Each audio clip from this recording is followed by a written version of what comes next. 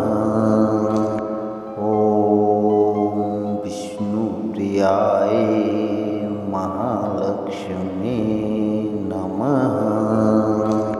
ॐ विष्णुप्रियाय महालक्ष्मी नमः।